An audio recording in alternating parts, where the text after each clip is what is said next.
I'm George Flynn. You're watching In-Depth TV, and today we're going to talk together about some science-based habits that can change your life and can recharge and improve your life. Now, a friend of mine, Mel Robbins, sent this to me, and I'm going to pass it along to you, but I wanted you to hear about it and know about these 10 different things that you can do to recharge your life. You know, a lot of people go through life and, keep going day after day and doing the same thing day after day and get a little bit worn out, a little bit burned out. And if you're not in that stage, I think it's great. If you are in that stage, listen carefully. And if you're not in that stage, you will be probably in the future. So listen carefully so that you can know exactly what to do if you hit that little burnout strip in your life. Now, I'm not saying it's going to last forever, but it would be better to get over it or maybe even avoid burnout. And I'm going to read the opening paragraph of this. It says, when you take time for self-care, you have more energy. And when you have more energy, you're more productive. When you're more productive, your mood improves. And when your mood improves, your confidence grows. When your confidence grows, you'll make more time for self-care. Now, I talk to so many people, especially people in the healthcare profession, and I say, just take a little bit of time, not a long time, but just a little bit of time to care for yourself. You know, you care for other people all the time. And I'm talking about people in the healthcare profession, not in the healthcare profession, any profession. You're generally taking care of someone else, some other people, some massive group of people maybe. You're taking care of them a lot of your time, whether you're taking care of kids, whether you're taking care of your spouse, whether you're taking care of, a social group, church members, any kind of group in your neighbors, whatever happens, you're usually out there helping, pitching in to help and take care of other people. And that's a great thing. There is nothing wrong with that. As a matter of fact, there's everything right with that. But I'm saying occasionally, and I mean on a regular basis, take care of yourself. You know, if you've been on an airplane lately, they say if oxygen goes down to a certain pressure or whatever, the mask will drop down. It said, put on your own mask before helping others. In other words, if you're not taking care of yourself and you pass out, you can't take care of other people. So put on your own mask first. And then, of course, go out and help everybody else that you can. But a little bit of self-care will lead to a lot more of your being productive, having more energy, being able to take care of more people, feeling better about everything yourself, and taking care of yourself. So it's kind of a cycle that goes around and around. Well, there are what we call evidence-based activities. They're not just some pie in the sky. They're not just somebody thought up something and has recommended it for everyone else to do. There's some ideas that have been scientifically proven to help you. And here some of them are. One, and probably the first and best thing, detox. And you've heard of detoxes, you've heard of cleanses, you've heard of, going on a diet, going on a fast. But detox from news and social media. Now, I don't care if it's a day, a week, a month, or in even an hour. Take yourself away from all the terrible news and social media and trying to keep up with everybody and what everybody's doing, and just detox. Stop. Don't be involved. Don't be engaged. 1 hour. Can you do it for an hour? Or maybe you can do it for 3 or 4 hours, maybe a day. Oh no, a day, 1 day. Don't get involved in the headlines, the news, the social media. Okay, all right, I'm back to an hour. If you can just do it for an hour, you'll be better off. And if you like it doing it for 1 hour, maybe the next day or 2 days from now, do it for 2 hours. But just take a break from the news and social media. One other thing you might do, well, you say, what am I going to do if I'm not, reading the newspaper or on social media or on my iPad or on my tablet or on my handheld phone device? What am I going to do?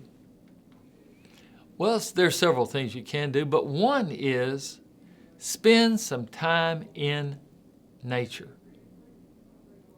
And I mean going outside and walking around. Just walking around. You can exercise, you can run if you want to, but walk around. Look around at everything in nature. And you say, well, it may be raining. Well, you won't melt. It may be hot. Well, you can come and cool off. Spend just a little bit of time, then 5 minutes, then come in. Or if it's too cold, 5 minutes, then come in and warm up. But just make sure you spend some time in nature. And you say, well, I can't get out. I just can't possibly get out. Well, then look out your window. Just look at the trees, the grass, everything, the clouds, the sky, everything in nature. And if it's nighttime, you say, well, I can't do it till night. Look at the stars. Look at nature. And you'll be amazed at the insights that you get when you look around. Exercise. Oh my gosh. Exercise. Now, if you exercise outside or on a treadmill or lift weights or do something to get the blood pumping, to do a little bit of muscular exertion, it's good for the metabolism. It's good for the cardiovascular system. It's good for your mental health also, because the exercise will release some endorphins and make you actually feel better. Now, you don't have to take any drugs or you can release your own endorphins with some exercise. It doesn't have to be a lot of exercise. Well, meditation. Now you say, oh, I can't meditate. I can't meditate. How about just sitting down and being quiet? And you say, well, I can't do that. I don't have time. I'm talking about 10 minutes. 10 minutes. Just sit down and be quiet. You might meditate. You might not. If you're afraid you'll all of a sudden sit down and fall asleep, set a timer. Have the timer go off after 10 minutes. And it's been found that the brain function improves on the functional MRIs. It's been found that it improves long after the meditation period is over. Take a few deep breaths. And how do you take deep breaths? Well, you breathe in to the count of 4, you hold it to the count of 4, and you breathe out to the count of 4, and you hold it out to the count of 4. That's called 4 square breathing. In to the count of 4, hold it to the count of 4, out to the count of 4, hold it out to the count of 4, and then back into the count of 4. Do 4 square breathing for about 5 or 6 breaths, and you'll find yourself becoming more and more calm, more and more focused, not so jangled, not so everything's running all around. What about taking a long bath? That's right. A long, not hot, kind of lukewarm bath. And you can put some Epsom salts in there if you want to. And you say, well, I don't have time for a bath. What about a shower?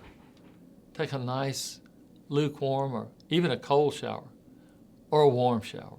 Just let the water run over you. You say, well, I don't have time to do that. Okay, all right. Take off your shoes and socks and put your feet in some water. Just soak your feet for a few minutes. And you might combine the two. You might meditate for 10 minutes while you're soaking your feet for 10 minutes. So what I'm saying is this will help you, and for some reason it helps your body relax. The water helps your body relax.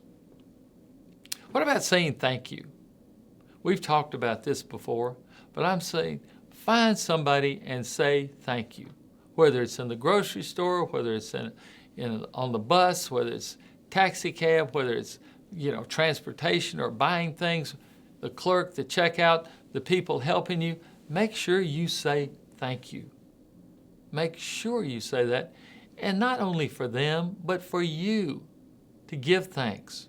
Because the more thanks you give, the more thankful you know you are. And that helps your attitude and mood quite a bit. Spend time with some family and friends that support you. Now, not all people will support you. Not all family will support you.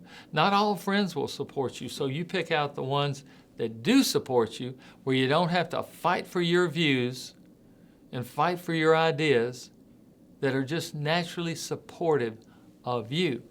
You find that group, you spend some more time with them, because they're the people that will help you do better in life, and you in turn can help them do better in life. Fuel yourself. And I mean the right kind of food. And there are diets out there all over the place. There's a high carb, the low carb, the high fat, the low fat, the high protein, the low protein. There are all kinds of diets out there. The high salt, low salt. Find the diet that's right for you. I'm not going to tell you which one's right for you, because you know yourself. You know which diet's right for you. If you've got diabetes, you know it'll be a low carb diet. If you've got cholesterol problems, it'll be a lower fat diet. So you can find the diets that's right for you. You can go with your healthcare provider, your physician, your nurse practitioner, whoever, your dietitian. You can find the right diet for you and then stick to it. Don't cheat. Stick to that diet, because you'll feel better, you'll live longer, you'll look better, and you'll be of more help to more people. Save time, a little bit of time, for a hobby. That's right, a hobby, something that is fun for you. Schedule that time. And don't let it get away. Don't say, I got so busy I couldn't even do my hobby. I couldn't do the thing that I like to do the most, because I'm work. No. I want you to schedule some time for yourself. Remember, you're taking care of everybody else. Part of taking care of yourself is showing yourself you are worth the time to have some fun, a hobby, something that you truly enjoy doing. I appreciate you, and I want to urge you. I want to truly urge you and ask you to put some of these into effect, because these things will help you. It will help you help other people. I really appreciate you being here. Thank you for being here, and I look forward to seeing you next time.